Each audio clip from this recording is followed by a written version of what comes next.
It's your birthday. Someone has organized something.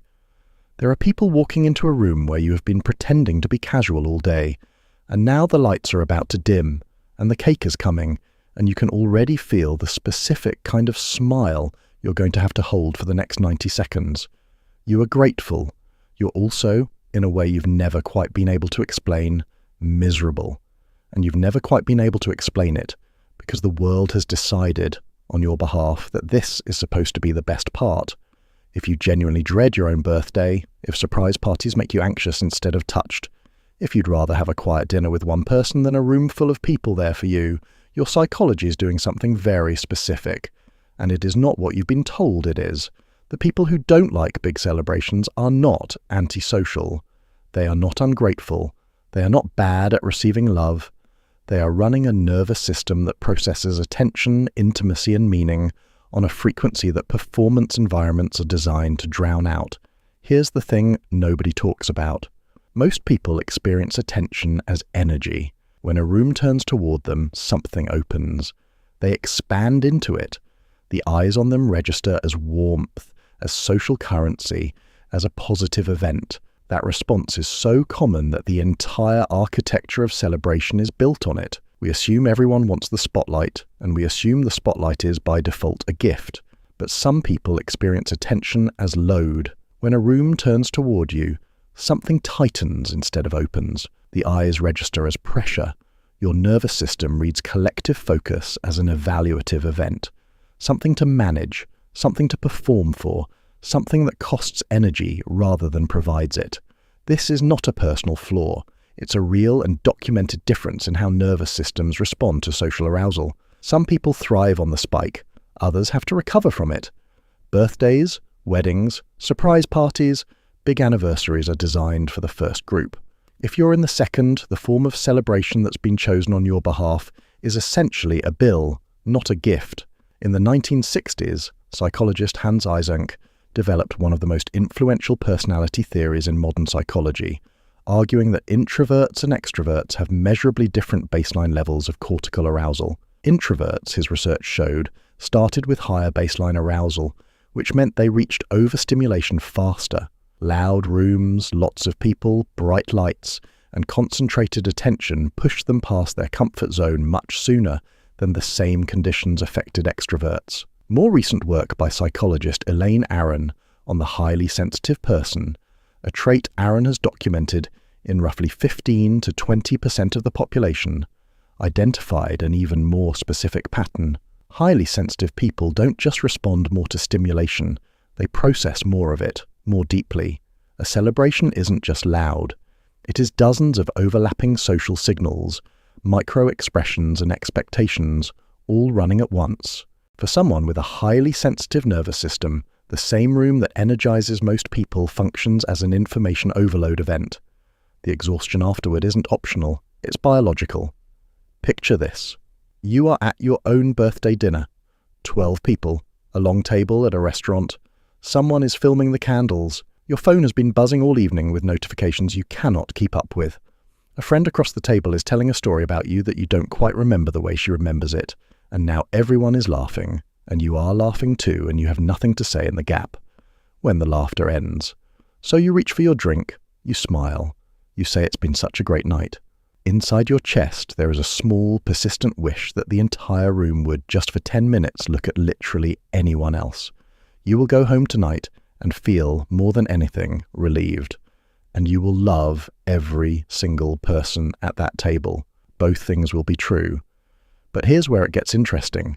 The discomfort with big celebrations is not a discomfort with connection.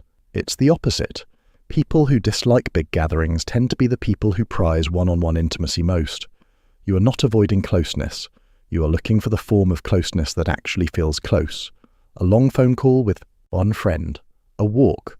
A meal where you can hear what the other person is actually saying. These are the rooms your nervous system is built for, and these are the rooms in which you are genuinely, quietly very good at being a person.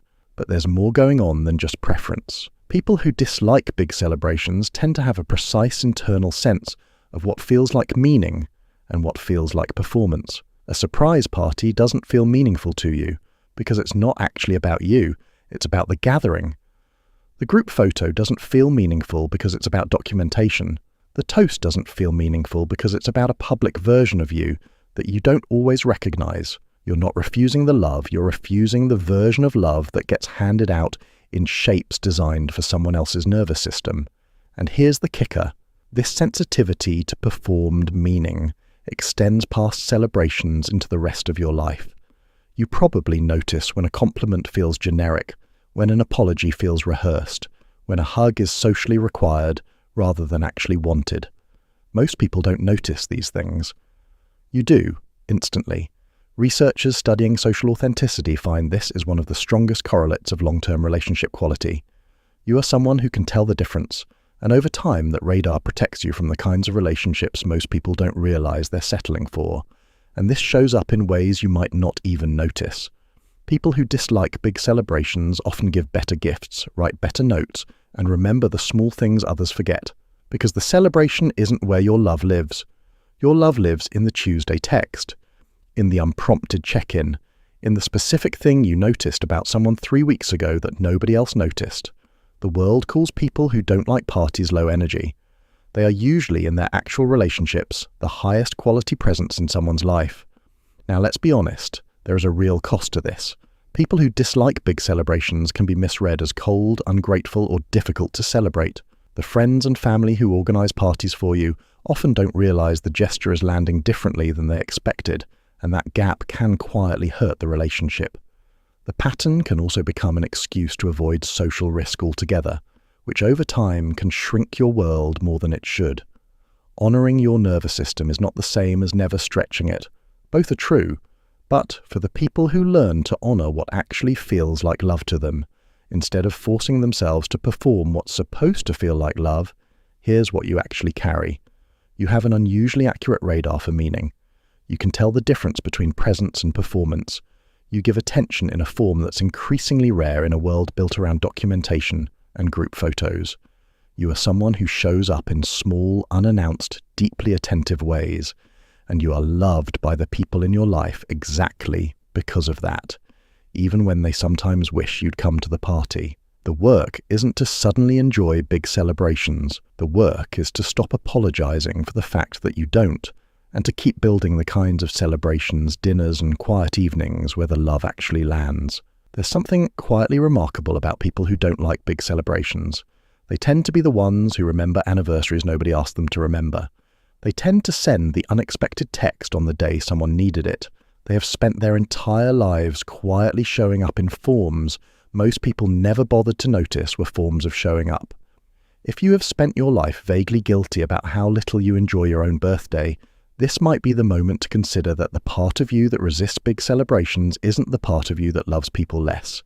It's the part of you that loves them differently, and quite possibly more carefully, than the celebration was ever going to capture. You're not antisocial. You're not ungrateful. You're not bad at being celebrated. You're someone whose love runs in the small, specific, attentive register that most celebrations are too loud to hold. If you find yourself recognizing pieces of your own psychology in these videos, that's the entire point of silent awareness. Subscribing is the quietest way to support what we're doing here, and it genuinely helps. The channel keep growing. Hit the button if you want the next one to find you.